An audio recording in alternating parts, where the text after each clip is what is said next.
வணக்கம் நண்பர்களே, எல்லாம் எப்படி இருக்கீங்க? இன்றைக்கி ஒரு பெரிய முட்டாள்தனமான வேலை பார்த்துட்டேங்க. ஆக்சுவலாக என்னென்னு கேட்டிங்கன்னா, நம்ம காரிமங்கலம் ஊருக்குள்ளே பூந்து தான் போகணும். இன்றைக்கி மாட்டு சந்தை அப்படிங்கிறதையே நான் மறந்துட்டேன். இப்போ இதில் உள்ளே பூந்து அந்த பக்கம் வெளியே வாரத்துக்குள்ளே நம்மளை என்ன பாடுபடுத்த போகிறாங்களே தெரில. எப்பயும் ஜோசியமாக செவ்வாய்க்கிழமைனா இல்லைன்னா மேக்சிமம் அந்த பக்கமாக வந்துடுவேன். ராயக்கோட்டை அந்த பக்கம் வந்து வெள்ளிச்சந்தை வந்துடுவேன். என்ன பண்ணுறதுனே தெரில. ஓரளவு ஃப்ரீயாக தான் இருக்குதுங்க. இங்கே ஃப்ரீயாக இருக்குது, அங்கே என்ன பண்ணி வச்சுருக்காங்களோ தெரில. மாப்பிள்ள வரான், நம்ம இங்கேயே நின்றுக்கலாம்.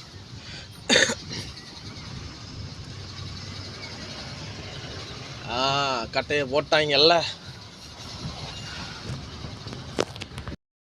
ஆக்சுவலாக இன்றைக்கி எதுவும் பிரச்சனை இல்லைங்க. அந்த ஒரு இடத்துல மட்டும்தான் மாடு இறக்குறதுக்கு ஒரு அண்ணன் குறுக்க போட்டாப்புல இடைஞ்சலாக இருந்துச்சு.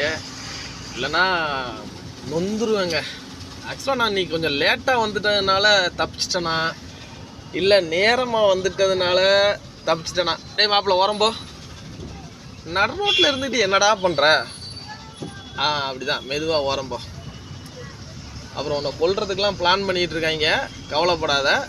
நீ நல்ல நாயாக இருந்தால் உன்னை கொல்ல வேண்டிய அவசியம் கிடையாது. இதே நீ ஆளுகளெல்லாம் யாரையும் கடிச்சனா உன்னை போட்டு தள்ள வேண்டியதுதான்.